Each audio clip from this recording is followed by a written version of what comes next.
নমস্কার বন্ধুরা, আজকে তোমাদের সাথে সহজ পদ্ধতিতে কীভাবে বাড়িতেই দুধ দিয়ে দই বসিয়ে ফেলবে তো দেখে নাও। প্রথমে গরম করবো দুধটাকে, তারপরে বাতাসা দিয়ে দই খুব ভালো হয়, লাল ভাবটা বাতাসা খুব ভালো আসে। তো আমি কটা বাতাসা নিয়ে নিয়েছি, এবারে গুঁড়িয়ে নেবো বাতাসাগুলোকে। গুঁড়িয়ে নেওয়ার পর বাতাসাটাকে গলতে দেবো আর দুধটাকে একটু ঠান্ডা করতে দিয়ে দেবো।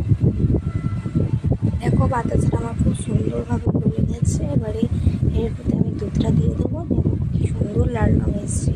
এবারে আমি সাজাটাকে একটি বাটিতে নিয়ে ভালো করে কাটাবো।